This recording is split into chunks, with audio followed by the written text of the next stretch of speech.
Hey everyone, thanks for tuning in. I'm Brian. I'm the host of the Left of Greg show. You're going to be watching the video version of our audio podcast. Please, guys, if you like the video, like it, subscribe to the channel. There's going to be more content on there if you're already a subscriber, and a better way for us to get you guys some more stuff. If you have any questions or comments, go ahead and leave them below. Check out our links down below to get a hold of us and to actually find out more places where you can get more information about this. Please like and subscribe. Follow us on Facebook at HBPRNA.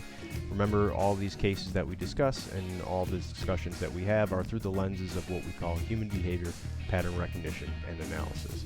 So please like it, share it, tell your friends about it, and we hope you enjoy the show. Thanks. So be prepared for that. I'll come in with a basso profundo. Oh, let me know when it says going live. It should. And we are. Oh, we're live. So we're going to go ahead and get started. Welcome to Facebook. Recording this on a Friday morning, and those of you tuning in audio, once again, I'll put my link in the episode details. You can always follow me on there, and you can follow along live when we pop up here on Facebook from time to time. Some of these we do live and get some interaction, which is great. Sometimes the interaction is horrible.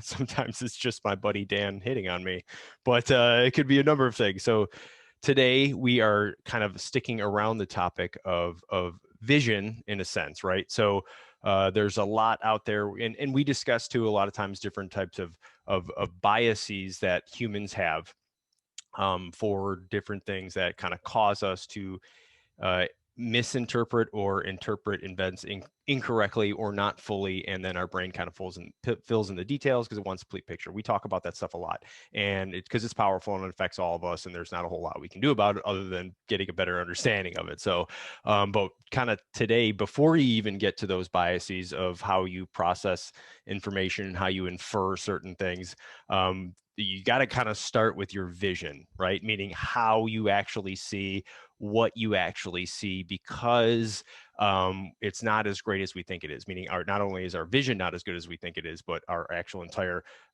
eyesight in general and our field of view and what we can actually take in.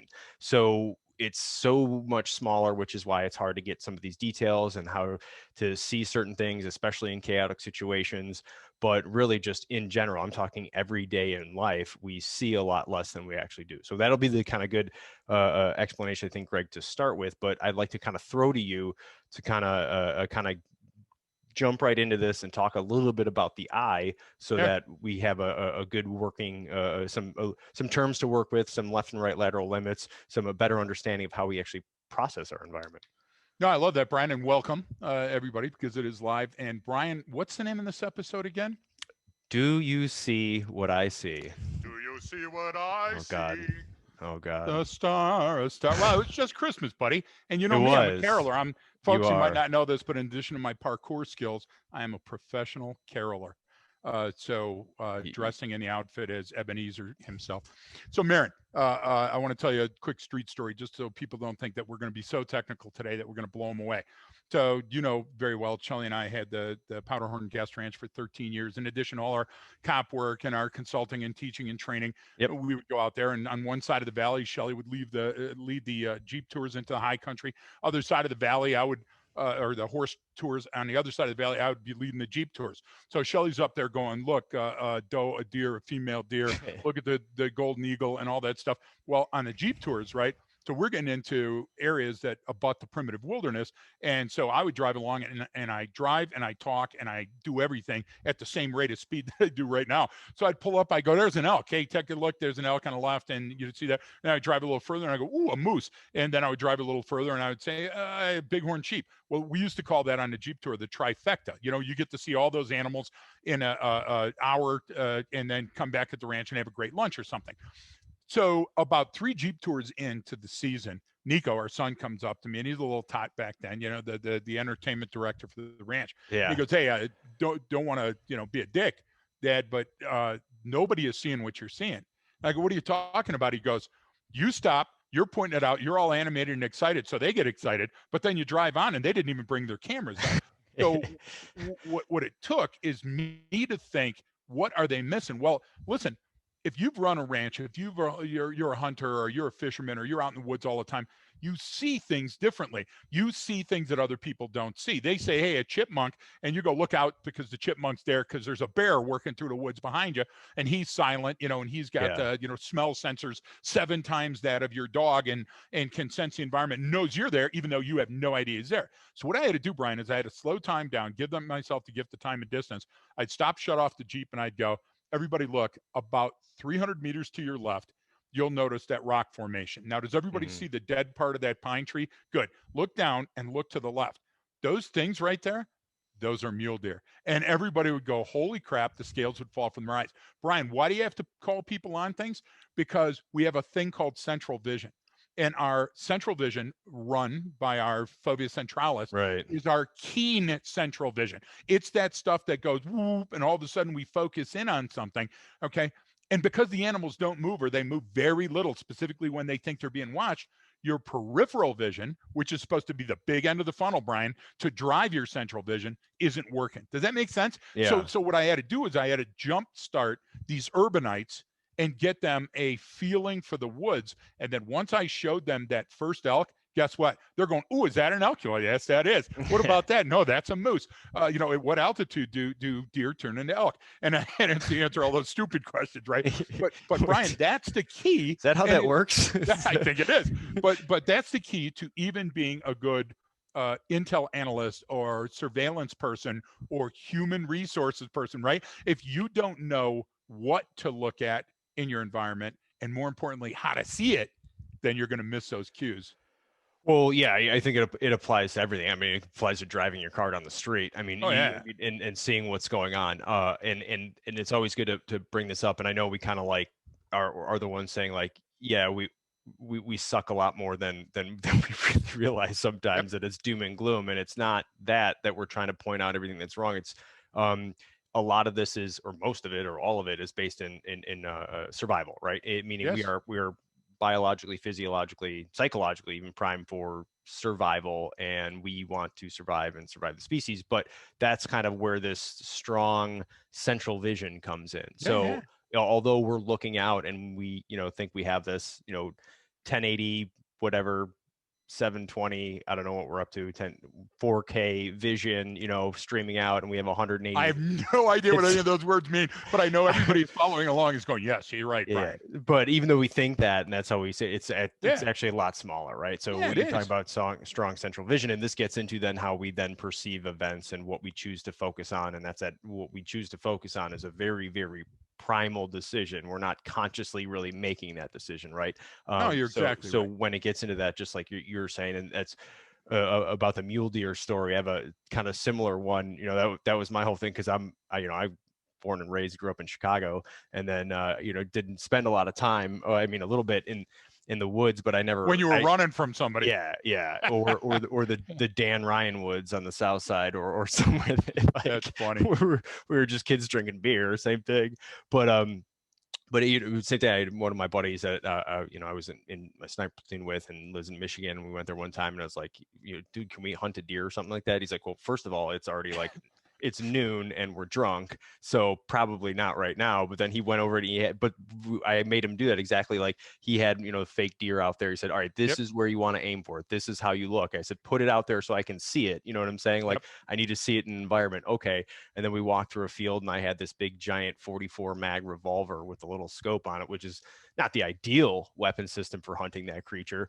And I took one shot at one that I saw was a little over 100 yards away, and just narrowly missed. But it was a revolver, so don't fault me on that, folks that's listening, and that's called an excuse.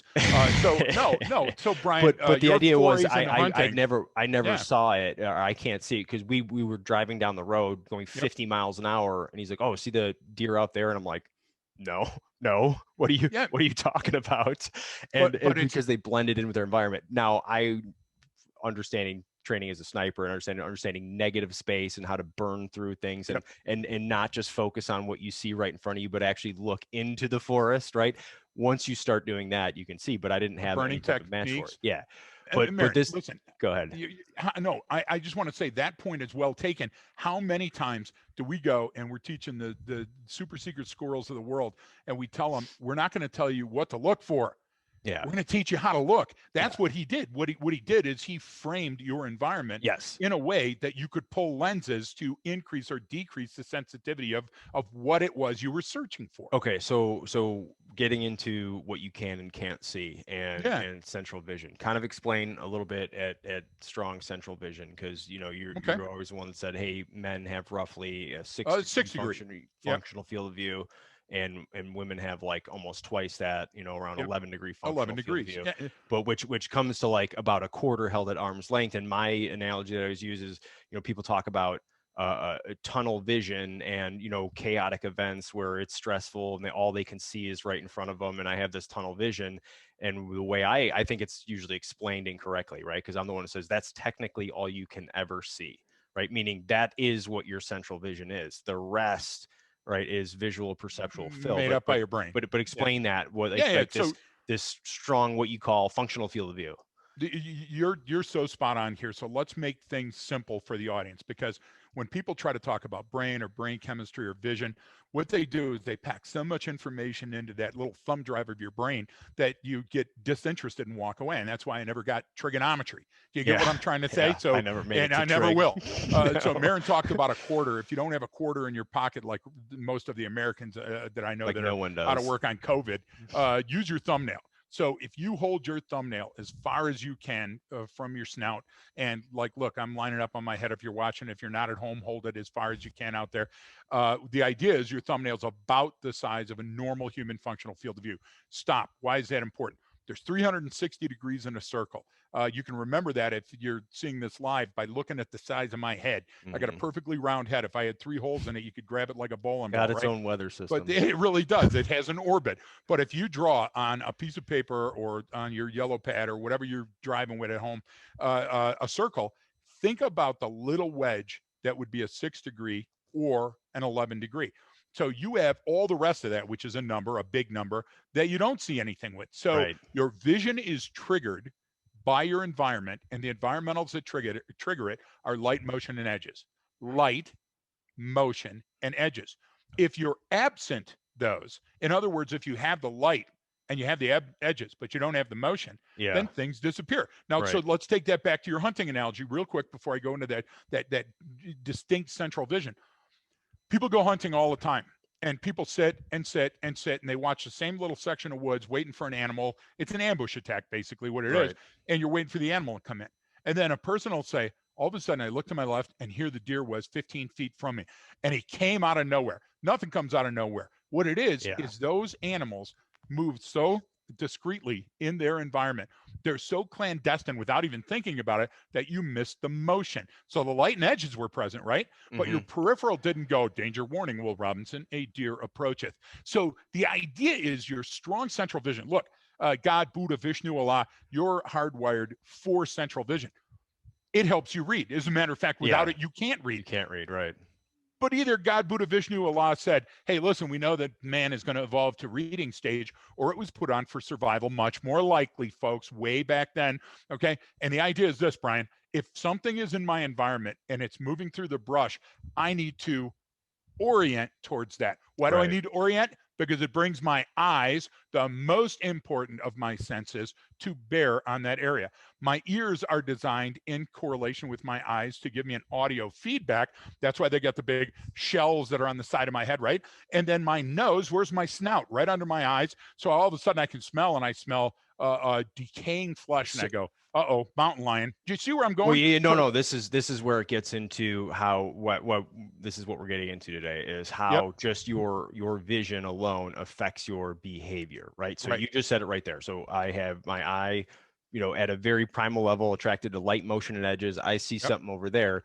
Now think about that. If everyone's just you're listening or watching along, just think about anytime you've seen someone look at something and then turn and move towards it. So what you have is what we call that functional field of view, and then orientation. So you've oriented in that direction, meaning whatever is over there is now the most important thing to you in your environment. So this is how your eye basically works to link and basically get you to change your behavior.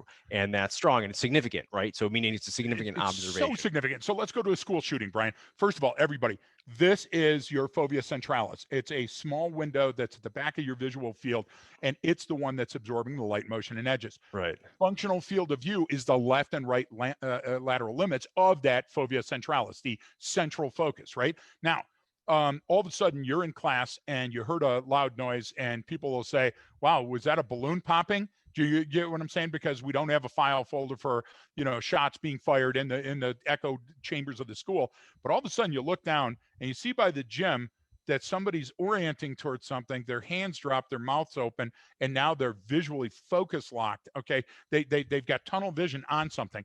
You better look where they're looking, because their orientation, their freezing in that moment, fight, flight, or freeze, is very important to your survival. Okay, so take it out of the school shooting, your human resources. You want to find out what people are doing when they're dicking around at the smoker's pit? Watch their orientation. You get what I'm saying? Parents, you want to see if your kid's lying to you? So, Brian, everything is built off of that frame of how you use your five senses to sense make your environment. And vision is so incredibly powerful, especially for humans, right? So like you talked about earlier, animals are more reliant on scent than they are on sight, right? And actually you brought up even bears. That's basically how their sense of time in a lot of animals is linked to smell. Like when we smell, oh, that's a rotting corpse, they go, oh, that's a rotting corpse that's been dead for about a day and a half now. Like they have a very, very precise one. But back to our vision, and there's a term out there that's used almost as like a metaphor and sometimes an analogy, and they call it blind spots, right? Like, oh, I have a blind spot in the way I think. I didn't see things like that. When someone will make a comment like, and another group will get like, hey, upset over that, and be like, hey, do you realize what you're saying? And then that person goes, oh crap, like I had no idea it meant this to you when I said that. That was a blind spot I had. And there's all kinds of great papers and research and whatever, go to grad school and do all that stuff. But there's the literal blind spots we have are, we don't even talk about that. So discuss that a little bit, because you talk about how the eye works and the fovea centralis, and you have an optic nerve in the back of your eye, which is literally the very center of your vision coming out. Things are coming in upside down and backwards, and you're more susceptible. So we talk about blind spots, and they affect us hugely, especially like driving is a great example of how blind spots work. But can you kind of explain how that we have of course blind spots that we need to figure out? So the greatest thing is if you're at home right now and you're already mowing on something, go to your fridge and take out a hard-boiled egg. We used to travel with the Man Mountain Blackheart, also known as Eric Collier, our sergeant at arms. And Collier would eat 24 eggs in the morning, all hard-boiled, and we'd have to drive around them with the rental sled. Figure that out, folks. We'll talk about your bio in a while. But reach into your egg drawer and take out a hard-boiled egg. First thing is take it out of the shell. The shell is a protective outer layer. Then take a look at the egg, and the egg is not unlike the consistency of your eyeball. If now you look at that and leave it out on the counter for a little while and roll it around like your eyes are rolling around in your head, what you'll notice is minor imperfections in the white part of the egg. Right. Each one of those imperfections grow and stay with you and harden over your life. And therefore, looking at the egg from the inside, okay, that's part of the way that you're processing information. Each one of those aberrations inside of your visual field are going to cause a blind spot that you learn to live with. You said it great. We were in a class once and a kid didn't get it. And you said, hey, you ever take your Oakleys or your Ray-Bans and you take them out on the range and all of a sudden you got a scratch on them and you're like ready to hang yourself. You go, oh my God, I scratched my, but in a week, guess what? You're not even seeing the scratch anymore. You learn to live with that damage in your vision. But I will go further, Brian. Now take a pen at your desk, or if you drive and pull over and grab a pen and stick it in the back of that egg. Okay. That right there is your optic nerve that's coming away from your eye. Well, the optic nerve makes a big old asshole in there. Yeah. And guess what? You're not seeing anything in that area where you don't have central vision, right? The light, motion, and edges are absent. So your brain can't walk around saying, I've got this big black piece of poster board in the center of my field of vision. So you know what it does? It takes and breaks down the rest of the pixelation around you and makes up what's most likely there. And people right now are going, that's not true. And I would say next time you hit your spell check on your Mac, especially for a name, it's going to say, this is the name, yes or no, that you want to change the name, keep it or change it. And the last one option it gives you, Brian, is guess. Guess which is correct. Guess what it works on. The search engine works on the context. So your eye and your brain does the same thing. What you can't see in that central vision, in that very small part of your fovea centralis and functional field of view, Brian, your brain makes up based on the context and the likely relevance. And that's where human behavior pattern recognition comes in, because you see what you see every day. And that's why danger vision, what we're talking about today, is so critical to understand. Right. And that's why I always use the term, you see what you want to see, you hear what you want to hear, you believe what you want to believe. And despite what's actually happening in front of you. And yep, I mean that. That's what witnesses blow. Well, this is why I mean it in a very, very literal sense of what you can see. I don't care about your ideology or your upbringing or your environment or whatever else, or these different cognition biases. I'm talking about this is really, really difficult. And then you throw in other environmental factors like, oh, now it's nighttime. Okay, well, our night vision sucks, right? We are not primed to see well at night, and so it takes a different part of that. So true. But this leads into why, to the reason why we're kind of discussing the eye as it relates to human behavior is just at a very at a very scientific level of how your eye works before you get into what you believe or think. I mean, you're already getting corrupt images sometimes coming in, so to speak. So Brian, the movie My Cousin Vinny? You know how I'm a fan of the movie My Cousin Vinny. And anybody that's Brian's age or younger has never heard of it. No, they think I've it's seen like it. Sound of Music or something. But rent My Cousin Vinny, because there's two scenes that you got to understand. One is about the brain, and one is going to be about vision. And very briefly, there's a scene where the sheriff who played D-Day on Animal House is the Southern Country sheriff, and he's in the cell and he's talking to the kid that was a Karate Kid, and Macchio. And he says, so yeah, you murdered the counter guy. And he goes, I murdered the counter guy? I murdered the guy? And so later, the lady in the court's reading out his testimony. I murdered it. Well, listen, it's all in the context and relevance. It came out sounding like he murdered it. More important to vision, Brian, there's an actor named Raynor Shine, which is a great name, by the way. And look him up.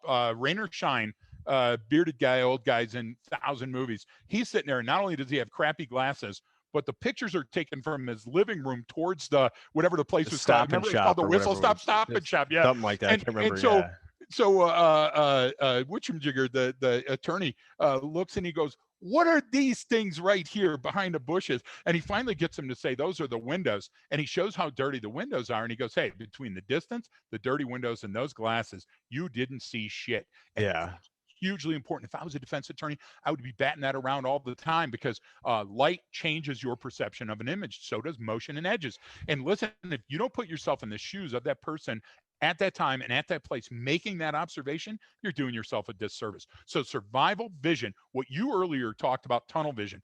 Tunnel vision is a natural process to make you exclude things so you can fight that thing that's right in front of you and get away. And what have we learned? We've learned that under stress, you'll go to tunnel vision. Yeah, it's a good thing. It's the same thing with your capillaries. It's the same thing with your breathing. But if you're not expecting it, Brian, guess what happens? You're surprised by it.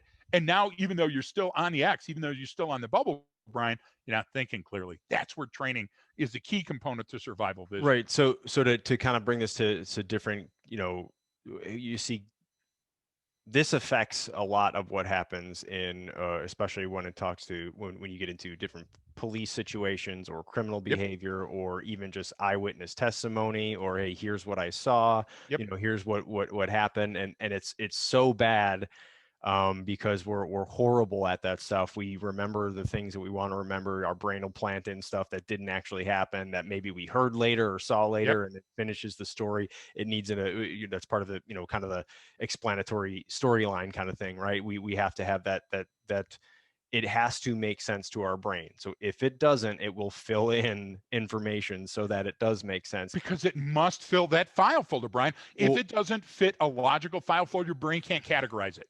right? Well, yes, and that's why I'm saying that's why some of these things that we talk about all the time, like confirmation bias and all the different biases that we have, like it's actually made worse by it affects us greater just because of the limitations of our eye and how we can Yep. actually see. So the one case that we've talked about all the time in class or have before and use as an example is like the Amadou Diallo shooting in New York City, Yep. and God rest his there's a soul. guy.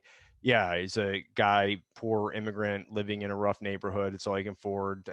Comes downstairs. It's night. He's smoking a cigarette on his porch. It's dark up there. He sees a vehicle, coming in slowly with 4 guys in it in hoodies and stuff like that. And he's going, "Oh man, I'm about to get robbed. They're going to steal, Yep. everything I'm I getting have. I don't have jacked a bank right now. account, so it's all in Yep. cash. So they know that because I'm poor and I'm going to get robbed." So he's taking off running. Well, meanwhile, the 4 people in the car were police officers, with this unit that then said, "Oh, hey, wait, doesn't that guy fit the description of someone we've been looking for?" They get out to contact him. He starts running. He thinks something's going on. They're yelling, guns are coming out, start screaming, and then they all started shooting at him. During that process, one of the police officers falls. So one of the other police officers thinks, "Oh my God, he's shot."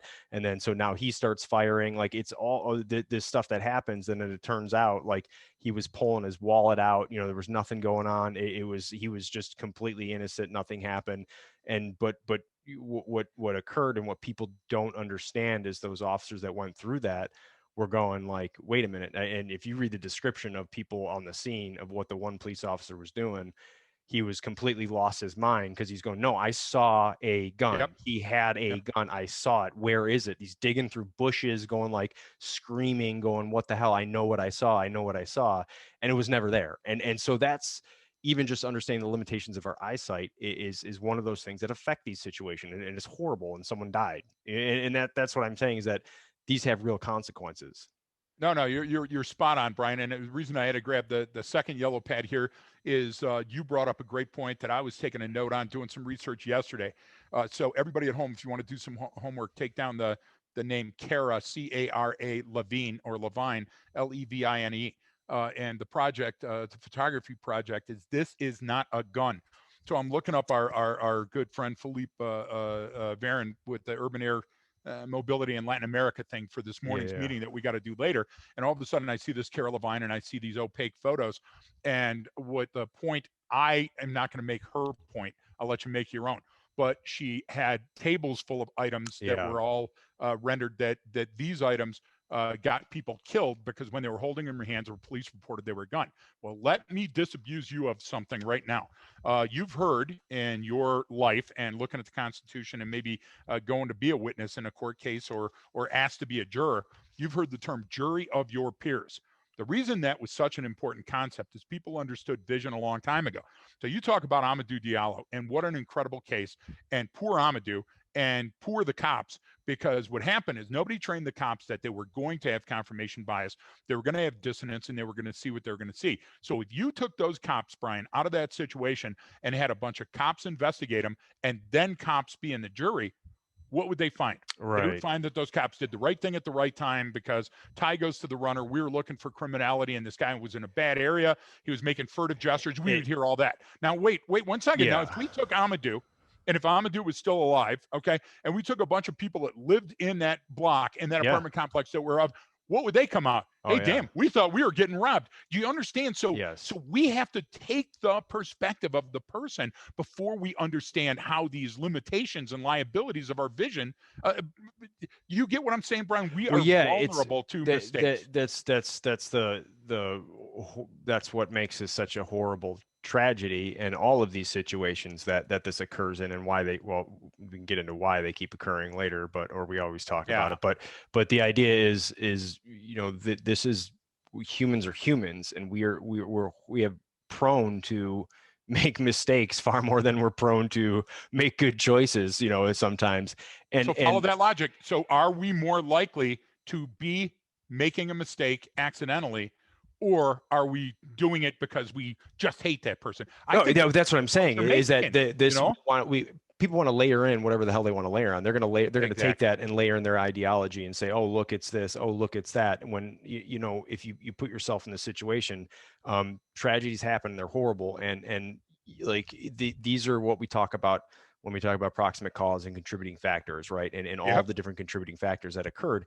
And people want to get upset. Well, that it was horrible. They made a mistake, and now those people have to live with that the rest of their lives. And that's that they killed an innocent person, and they didn't mean to. They thought one thing, and he thought another thing, and so they were all going off of this faulty information. Yes, it comes down to just, I mean, literally our vision, like a lack of vision or lack of understanding of how your vision works can lead to these situations, kind of thing. And I know hugely important. Our response to these is always terrible, but I want to keep it to what our lane of what we're discussing about how vision and everything affects your behavior, and I'll let all the idiots on TV talk about all the reasons why these occur. No, but let's do this. Let me ask you this, Brian, based on your knowledge of the case, based on your training and experience and expert witness, subject matter expert, all this other stuff. Okay, how hard would it be for me to take a caper like we just discussed and turn it into something to light Philadelphia on fire, let's say? So, here's or the other way. That I exactly. give you. Yeah. Right. But this is what I'm getting at, is that you could do both. Yes. So if you're wondering how bad this can spin out of control, I would say something like 4, we'll use the term white cops in this car were out hunting tonight for a black man. Now listen, I don't want to get there, Brian, but if we started there, now what you're doing is you're starting to create this funnel of likelihood that I can't escape, because what you've done is you've abandoned science. Okay, so the idea here was, you guys, if we roll back the tape far enough, they had done this every night. And you know what? They were in a neighborhood looking for criminality. They weren't hunting. You get what I'm trying to say, to kill somebody. Well, but remember, narrative is hugely that's my issue with everything, is that we're primed for, we need an explanatory storyline. So these narratives come up, and that's that's part of the issue, is we don't want to look at them on the individual merits that they are, even though that's what our legal system and constitution is based upon. But everyone wants a simple answer, and my point would be, if everyone involved in these situations, what's our standard? Our standard, even when we were doing stuff with recently, and we won't go into detail, that's my legal warning to you about the government agency doing this. We're looking at different types of reconnaissance missions using different type of drones and bot stuff, and how do you determine someone's intent? And our whole thing was, you could put, using this method and understanding human behavior, you should be able to put everyone is the same skin color, same color eyes, same color hair, in a pair of jeans, a white t-shirt. Every single person in that scene should be wearing just that, looked just like that. And then the behavior, the insurgent behavior or criminal behavior, will be exposed simply due to their behavior and their intent and how they're acting, not due to any other factors. And we were like, that should be the standard. And that wasn't, and a lot of times these aren't. And if you just replaced all of these situations with that, meaning just say, hey, let's say all things considered, everything was the same, everyone's wearing the same clothes, everyone's same race, skin color, eye color, hair color, would this situation have occurred, or how could we have prevented from occurring? And that's the point of this. It's like, yes, given the facts of this case, if I put in all these other factors you talk about, the same thing could have happened. So it's not about these other issues. It's about literally our behavior and how we process things. And specifically what today's topic is about our eye and our functional field of view, and how that ties into our orientation. And then that ties into our decision. And then it affects every single person around me, because they see me doing that. And it's the same thing as when you walk into the bar and you see your buddy staring over at somewhere. What do? You immediately look to where he's looking at and go, what's going on over there? And you have mirror neurons in your brain that go, you're angry, now I'm angry. Greg, what's up? Is that guy over there talking shit? And now this situation is escalating, and I just walked in the door. So I think that starts with just how we take that in. But my big thing is too, Greg, is always, how do I get around that? Meaning, what can I do about that? I mean, one, understanding that it affects me and how it affects me is huge. I think that's always step one, is the understanding human behavior and understanding how this stuff works. But what is it that I can do about it? I mean, or can I do anything about it? You can do a ton about it, and it's very simple. So one, get to the training. You know that's going to be the answer. Do your training, do your research, do your study. Two, I'm never going to be able to put it as succinctly as what Brian just did, but that all started from a thing we did at Lee Field because I was getting sick and tired of them hiring culture-based role players and changing the scenario for every little village we're going through. Humans are humans all over the place. Stop that. Okay, you're wasting money. But Brian, to answer specifically your question, the gift of time and distance. Okay, you can't save time. Time is being used up at the same rate all over. So you're either, cooking your turkey a few days before and put it in the oven and wasting all that time that day and being free on Turkey Day, or you're cooking it just before Turkey Day, but it's the same amount of time. So stop that. But when we talk about relativity, we're talking about the distance from the potential danger gives you time to invoke advanced critical thinking, or at least critical thinking.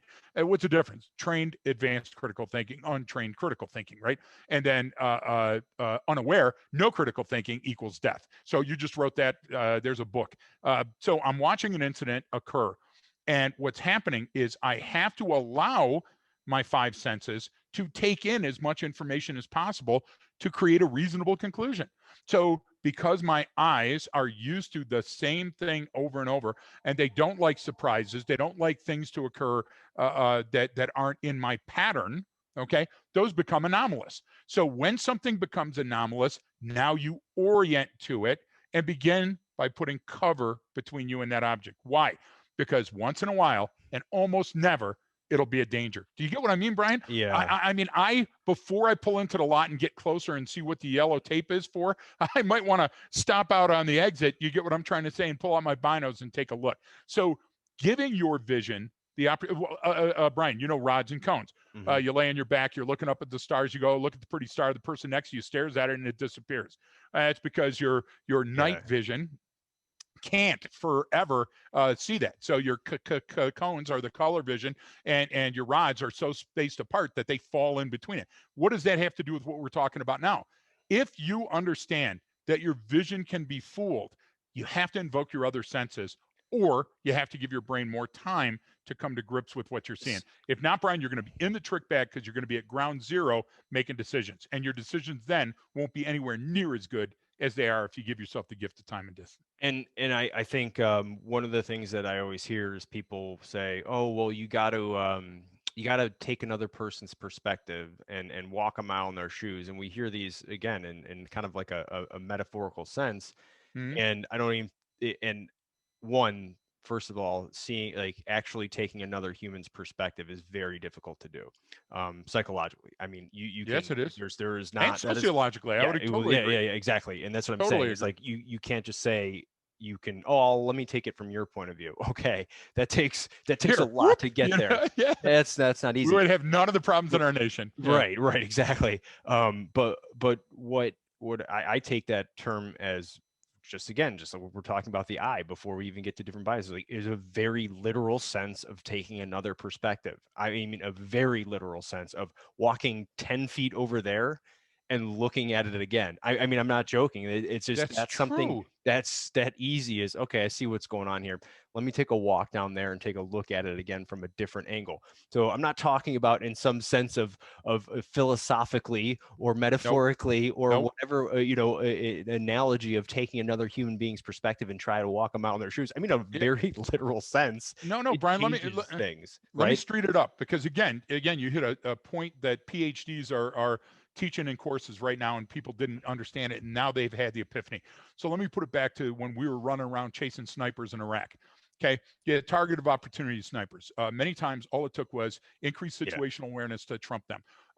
Then, when we taught people how to look, thermals trumped the rest of the guys. Then you had the snipers that were a lot better. What we had to do is we had to search the environment and find where they took a knee, the button from their shirt, their elbow imprint in the dirt, and then we would lay down in the prone position and see what they were seeing. Right. Why? Because it gave us an insight into what their Fovea Centralis needed to create an ambush point. And then we extrapolated that and said, each time this, and guess what? And I'm not going to do the math for you, but we reverse engineered what that sniper was looking at. And Brian, we saved lives doing that. And then once we taught other people, guess what? That was a T3. We didn't need to be there anymore. The soldiers, the sailors, the Marines, who were so good, they didn't need but a jump start to say, this is how to process your environment. What did they need? They needed us to dust off why central vision is so important to humans. Light motion edges, if one of those goes away. And what does a sniper do, Brian? Do snipers bounce around a lot? No, they sit still in their environment, and they disappear, buddy. I've used that. I was a chimney sweep for many years, Brian. I've used that before in situations where someone was standing there watching me, like, what are you doing? Like, I'm just not moving so that you can't see me anymore. And they're like, you know, I see you standing right there. And I was like, no, you don't. But no, you don't.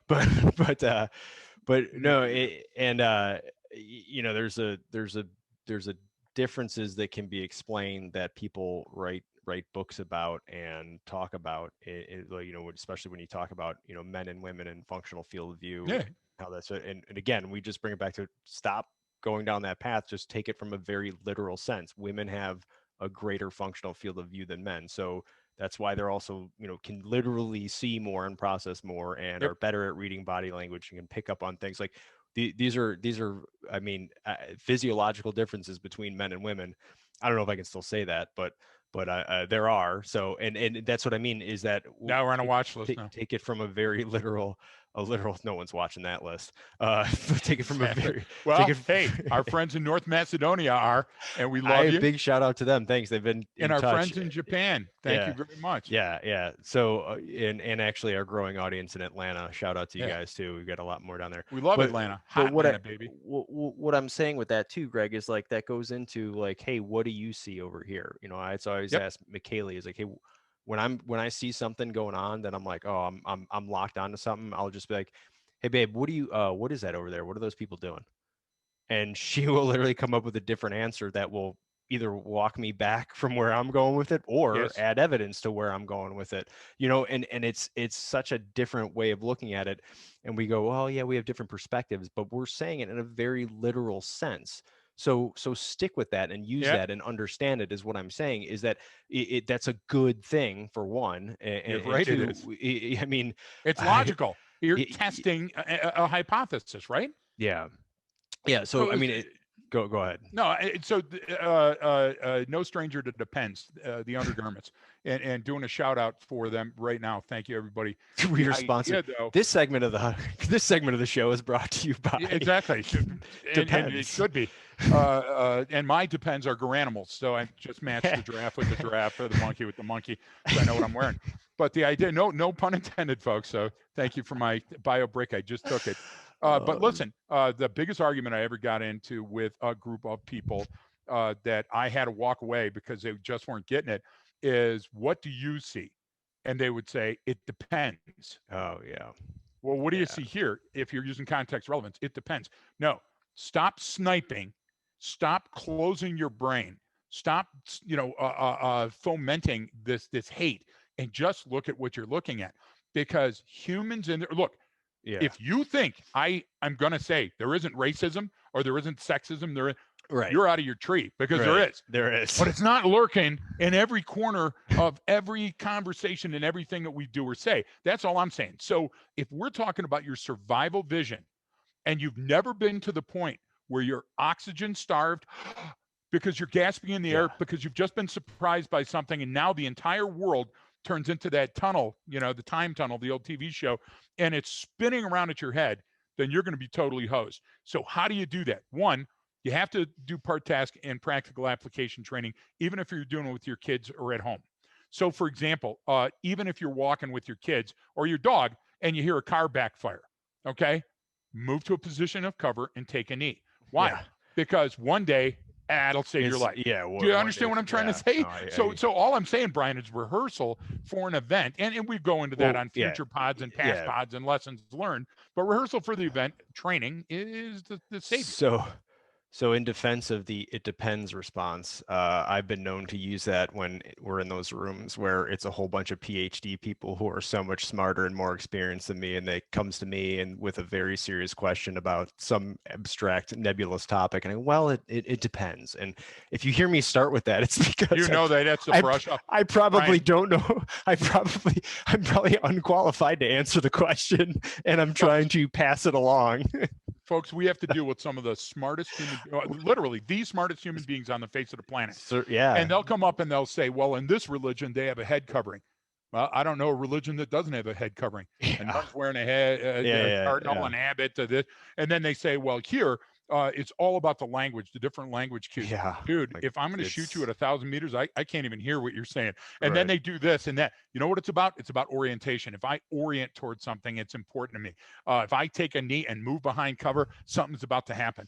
Always go with the simplest answer. Why, Brian? Because a complex ML-COA or MD-COA storyline is going to take you down rabbit holes you don't need to be. Yeah. Survival is a game of inches. It's in the moment. It's nanoseconds. Slow that time down and think clearly.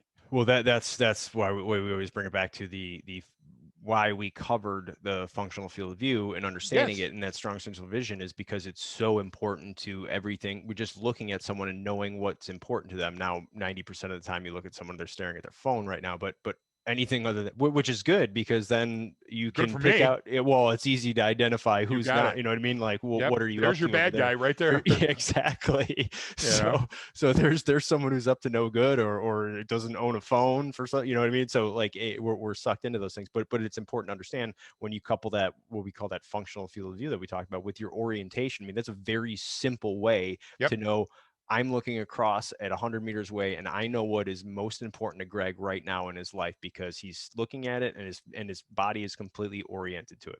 That and it'll likely be context. A Winchell's Donuts. Yeah. Well, or Dunkin' Donut coffee. No, so Brian, again, with the egg thing, put the egg back in the fridge, by the way, or eat it. Real simple thing at home. When you're teaching your kids or you're trying to teach your spouse or your loved ones, grab a funnel. Everybody's got a funnel somewhere around their house or in their garage for their fuel. There's a big end of the funnel. The big end of the funnel is the way your field of view and your field of vision is designed in your head, and that's peripheral, okay? So as it comes closer to the little hole is how you see the world. So look at it this way one time and understand that your brain is making all of its decision, Brian, based on that little bitty hole at the end. And we could go into so many different analogies from that. The first firefight, you're looking at your front sight post. Do you get what I'm trying to say? But so the idea is vision is hugely important. It goes from big to small, and you're not seeing what you think you are. Do you see what I see? You know? Yeah, no, and the funnel analogy is perfect, because I mean, like you just said, you're looking through one end and look at the big open view, but you have to turn it around and look at the other way. And be able to see your world. The funnel I have is attached to a hose that goes to my mouth. It's on your hat. Yes. It's the beer hat. So, you know? Do you remember when we were in Afghanistan with Collier, and the funnel analogy came up where Collier was going, holy crap, look how far away those guys are. And we flipped his binos over and he goes, they're right on top of us. You remember? So that's for you, Eric. Just listening to the podcast, you bastard. Well, that was the same guy with the guy with a thermal going, man, this thing isn't working. And I just grabbed it. You turn it around and go, why don't you try looking through this end? But that's about the one guy in the range, the super secret squirrel, and we're doing the night ops, and he goes, these gosh damn thermals never work. And Shelly grabbed the back of his head and pushed it up so the eyepiece opened, and he goes, damn, that's beautiful. You know, folks, listen, most mistakes are on us. I make them every day. But the idea is, if you don't learn from that scar tissue, if you don't learn from everybody in the room pointing and laughing at you, or you don't learn from throwing away that depends, you're going to be a victim of it next time bad stuff comes around. Yeah. So big word on this. Functional field of view is extremely important. It's smaller than you think. You take in less than more you think. Women can see almost twice as much as men. I'm sorry, but that's why they're better. One of the reasons why they're generally better at reading body language. There's a lot behind that. We could you do a whole podcast on that, on why. But I think it's a good point. And the other thing is about perspective, and we mean perspective from a very, very literal sense of taking 4 steps to your right and looking at it again. It will literally change your world, because you'll see it differently. And so before anyone goes down the rabbit hole of all these other different ideologies or narratives that they want to put on different situations or what they're doing, or we call it literally just jumping to unreasonable conclusions. I mean, you can't make a definitive answer if you don't even understand how your eye is processing your environment. How can you even say some of the things you do? So we always just keep that in mind, and then always remember, like, you can kind of changing perspective, looking around, not getting focus locked is one of those ways to help with the situation, right? Amen. But it's always going to be there. Just like, you know, anything else that we talk about. You Like, have to cope with it. You have to learn to cope with it. yes, you have to learn to It's like gravity. It's never not going to be there. yeah. Bullshit. I can come on up to the top of this building. I'll show you otherwise. I got you. No, I mean it's enough a Jameson. point. Everything physically, the physics of life changes. It hurts less. Everything hurts less with enough Jameson. So I think that's a good point. Just to Yep. I know we wanted to hit up. We got a number of different areas today, but with the eye and how it works and how we process stuff, because it's just we have to understand our limitations. Because I look at these, especially terms people throw around about like blind spots or perspective, and I'm like, if you don't even understand that at a literal sense, how could you then extrapolate that over into whatever Precisely. narrative you're saying? If your foundation is weak, everything you yeah, build on it is going to be subsequently weak. it's not going to go well. All right. Well, then, Debbie, thanks for tuning in and thanks for the comments. She's been a big fan. She was just following along and hopped on Facebook. So again, to everyone listening, Hello, Debbie. I'll put the link in the episode details and you can follow me along when we do pop up live and ask questions and interact. Also, we're going to be adding more to the Patreon site. If you're not on there, we're going to have exclusive stuff for them. And if those members of the Patreon that are on there, we thank you guys. And I already reached out to everyone saying we've got some stuff coming up in the works that you guys and girls will have access to before anyone else does and not have to pay for it. So that's cool. So there you go. We appreciate you following us along on there. Anything else to add, Greg? Telephone, telegraph, telemarin. If you've got a question, make sure you reach out to us. There's a bunch of ways to do that. Or feel free to show up randomly in person at Marin's house. That won't go well for anyone involved. Probably for you, pal. Yeah. So that's I don't suggest doing that. But Craig in Gunnison is more than welcome to host you. Good luck getting around Gunnison unnoticed. Thanks, because man. You're gonna pull into Okay, listen, I'm noticed every day in Gunnison. People are yelling, "Look, it's Orson Welles." I got it. Thanks. So thanks, you're crushing me. I think on that note, again, like Eric said, leftofgreg@gmail is the best way to get a hold of us if you want us to cover anything else. But please feel free to reach out with us with comments, concerns, questions. Feedback is always excellent. Money is always good. Donations. So, all right. Thanks everyone for tuning in. Don't forget that training changes behavior.